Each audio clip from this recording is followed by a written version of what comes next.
So turning out, guys, to something that may be among your New Year's resolutions, healthier eating. Our next guest has some tips that may help you with that goal. Processed foods have been linked to diabetes, obesity, and increased cognitive decline. And new research shows that highly processed foods can be as addictive as smoking and alcohol. Just think about that.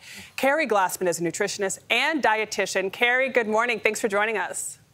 It's so great to be here. Happy New Year. Happy New Year to you, too. So we talk about processed foods a lot. It's a term that's thrown around, but what exactly is a processed food, and how can people identify it? Okay, so most of the foods that we're eating that we find in the grocery store, most of them are processed to some extent. So we all have to depend on processed foods to a certain extent. What we're really concerned about here, and what this study was talking about, was ultra or highly processed foods. So highly processed foods have had multiple stages of processing. They have the addition usually of unhealthy fats, sodium, and sugar, which can be found in multiple forms. And they also usually have the addition of other unhealthy chemicals like flavorings and dyes. And those Keri, are the types of foods that we really need to be concerned about. So the question I have is, why are they so addictive? And some may ask, tasty. It's delicious. Yeah.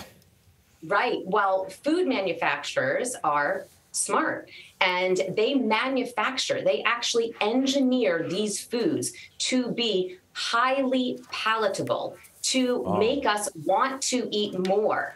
And the reason that these foods are so addictive and the reason we can't stop eating them is because of that combination of unhealthy fats, sodium, and all forms of sugar. And it's that really unnatural high dose of refined carbohydrates mixed with unhealthy fats that leads to them being so addictive for many, many people.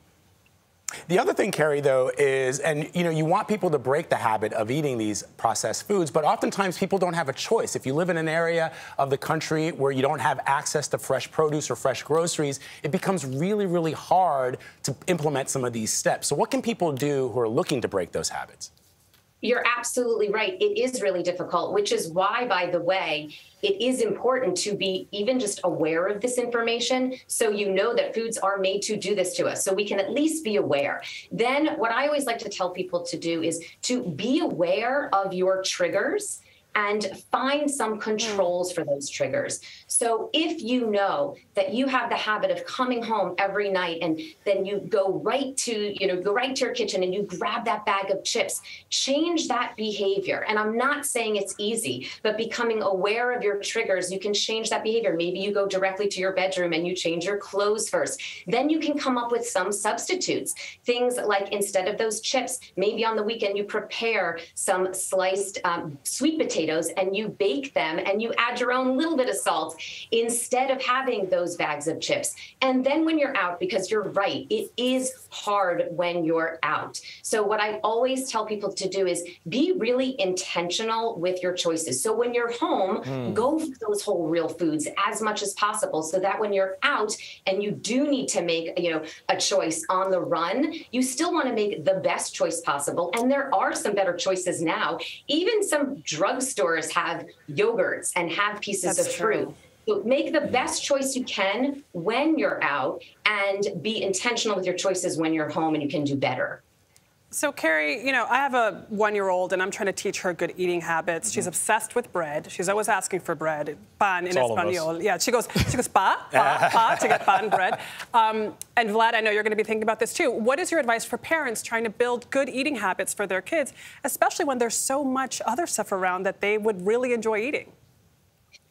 Great question. And I never like parents to stress out about this. This is the last thing we want to do, is to be stressed about it. We want to control what we can in the home and don't stress about what kids are exposed to out of the home too much. So in the home, you've heard this before, I'm sure, but you want to role model. You want to eat those fruits and vegetables and whole grains at home. You want to provide a variety of healthy, whole foods at home so that your kids become used to eating those foods. They learn to like those types of foods versus the other foods that are higher in sugar and fat. And also one thing I always tell parents, your job is to control the food that you present to children, the food that you put on the table. It is their job to control how much they eat. So don't try to control how much they eat. Try to provide the best options you can.